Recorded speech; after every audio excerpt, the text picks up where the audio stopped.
We'll be changing out the Hydro Boost or brake booster on this '03 Silverado 1500 HD.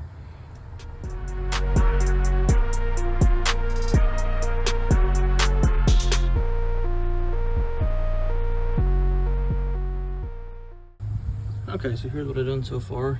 Went ahead and degreased it a little bit. Got some of that stuff off of there. And so now we're gonna go ahead and we're gonna take it off the truck. Now the only thing is, this is the part we're replacing right here, is this whole thing. So we're gonna unbolt this here from that. That way we won't have to disconnect any brake lines or anything. And then we'll go inside the truck and we'll get this thing unhooked and unmounted.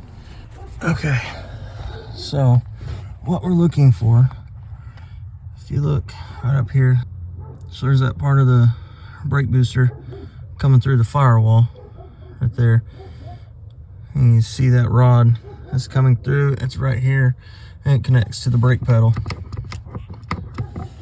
So this little metal clip that's right here, we're going to take that off. See if I can do this with one hand here. So basically we're going to try and get a screwdriver to get right in between this clip, and we're going to pry the top of it off, and it should pry off and then down. So see how it kind of pulls away there. So we're going to try and pry it off and then pull it down.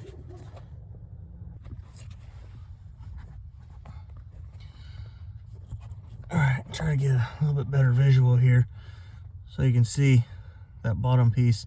I kind of put my screwdriver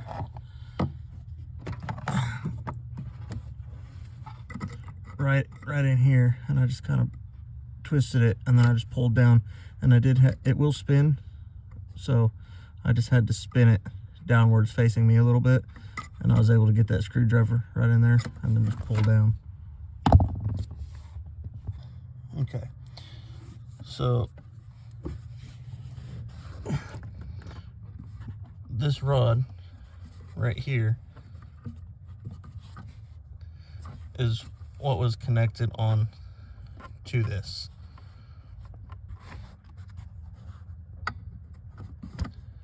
And let's see if I can, there we go. So it was sitting like that, and then this piece was actually wedged in the middle. So the rod, so this plastic piece will actually go up against your brake pedal. That rod goes right here in the middle, and then that retaining pin goes on the end, and this is just your brake light switch. But so once you get that clip off of there, see if I can get this to focus at all. Just trying to focus on everything else. Yeah, so once you get that clip off of there, you can just pull it down, and then you just be careful when you're sliding this off of here, and it should come off pretty easy, and your brake pedal should just drop, kind of like that right there. So you have this bolt here, this one right here, there's another one right here, and then the other one is right behind this metal bracket you can barely see. Well, what we're going to do is we're going to go ahead and loosen up the stuff in the engine bay, take it off, and then we'll come in here and take these apart.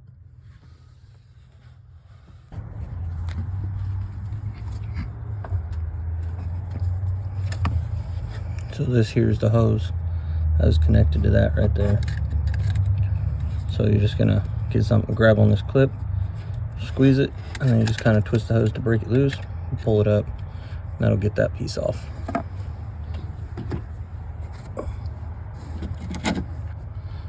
Next what we have is our 5/8 wrench, and that'll be for this line right here. Let's see. And then this one right here, we're going to be using, I don't have the correct size, but I have an 18mm. I thought I had one for that, but I guess not. But I've taken this off before, so it should be good. Okay, so now I've got these both broke loose here, and this one as well. they were pretty snug on there, so I just had to give them a little extra push. So before we take those off, we're gonna break this nut here loose, and then this nut over here on this side. That way we can pull master cylinder off. And then, so your brake lines are going in here. So you're not gonna have to bleed brakes or anything, but you will have to bleed your power steering, because all these lines right here are going back down to your power steering pump right here on the truck. So just keep that in mind. You don't have to take these apart. You just have to take off the hose and these two lines right here, and then just unbolt your master cylinder from the front.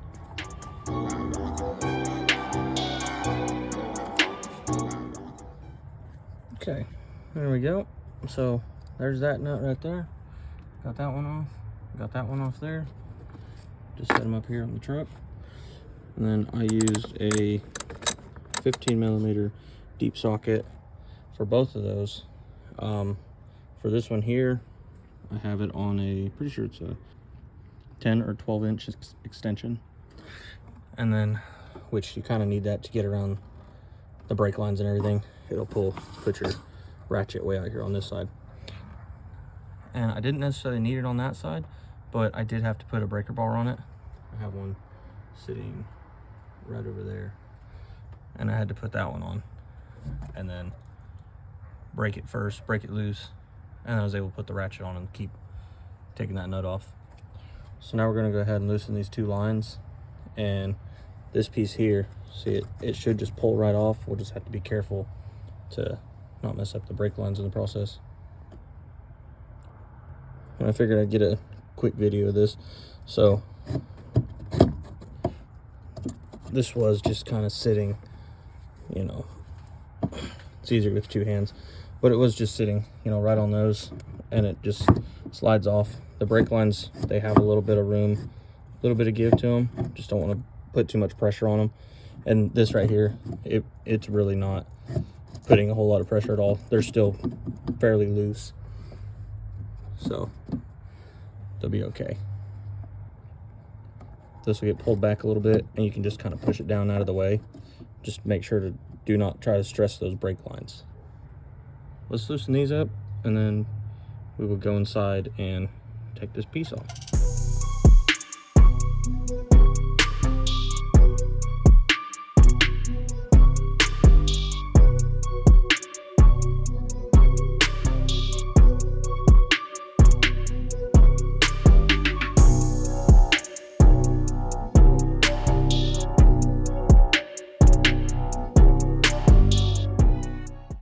So what I did was I took this bolt out right here that came out of that. That is a 13mm, and then probably unnecessary, but whatever. I also took out this nut that was up there like that. That one there is a 15mm, and that just made this so that this bracket can kind of scoot over just a little bit, just enough so I could get my socket to get behind that. Took a few tries, but I was able to get it in there and then get my ratchet on the end of it and start loosening it up. So you see in just a second, I'll have that nut off all the way.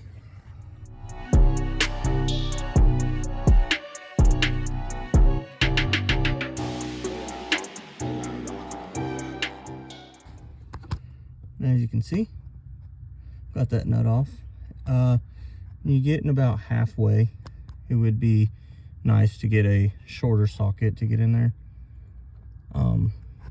But if you're able to break it loose, you can kind of move it a little bit with your finger. I had to undo it the rest of the way with my fingers, so. But that's bolt number one. Let's get the last three out.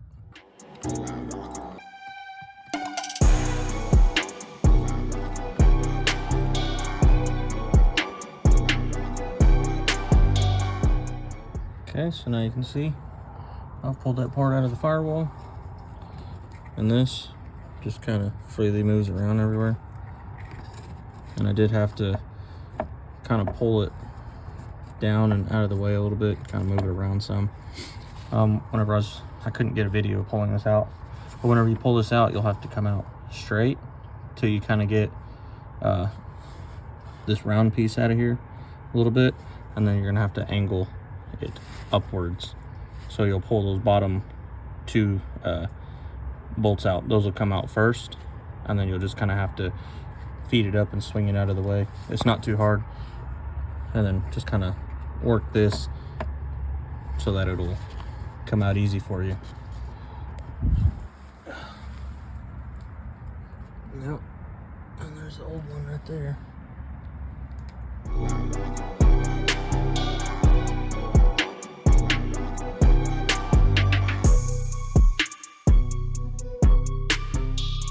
This is the new part. Got it from Rock Auto, and I did not get a refurbished. I bought new. This is a GM certified part. And here's kind of what I mean when you're pulling out the old one. You have to bring it in at this angle and then just kind of feed it in there while moving this out of the way. So it's really hard to do one-handed. But just to get a visual, so you can kind of see what I'm talking about. There it is, back in there. Now, last time I took this off, this back one over here was fighting me, and it did again this time. So I just had to kind of wiggle it around a little bit. It eventually went in there, and then this line had got caught right here behind it, so I just pulled it out. That went in there, but you see, got that on there, and then this part just, you know, just like that, pulls off, and then really hard to get it one-handed. See there.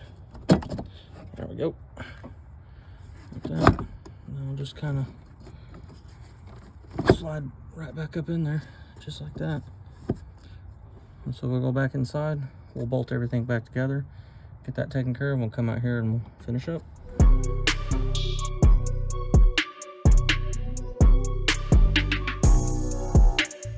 Got that bolt back in. Got that nut back on. All four of these, well, you can't see that one, but all the nuts are back on those. Back in there. Those two are really hard to see from here. So all we have to do is put this back on and connect everything under the hood. Alright, so what I did for that piece there is I slid the green rod onto the brake pedal just a little bit, and then I slid that plastic clip around it. One side is half notched, and then the other side is a full circle. You'll see whenever you get yours off, and if you scroll back to the beginning of the video, I'm sure I have a picture of that somewhere, but should be wedged in like that. And we'll just guide everything back onto the brake pedal, just like that. Reinstall the metal clip, and that's all you got to do on this side.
Okay, everything's back in there.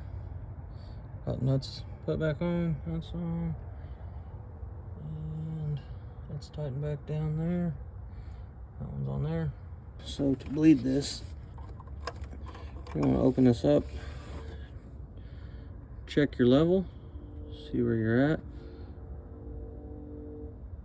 See, this is full when it's hot. The other side is full when it's cold. Right now mine says that it's full, but since this is a new part, it's gonna end up pumping some fluid through the lines. So what we're gonna do is start the truck up, let it warm up a little bit, and then we'll rev it to about 1500, 2000 RPM, and then turn the wheels all the way to the left and then all the way to the right. So you do that a couple times, and then you'll come back and check the fluid, make sure it's good. If you need to add some, go ahead and add some, and then do that process again until your steering gets smooth and you feel your brakes come back. Searching for greatness in a sea of the dying and shameless, a sea of the aimless. I don't wanna be one of the nameless. I'ma wake up with the mindset that one day I'm gonna make it, and I don't think I'll be fine if I don't break my limitations. Don't try to stop me, I exist to write my own story. I'll make a decision if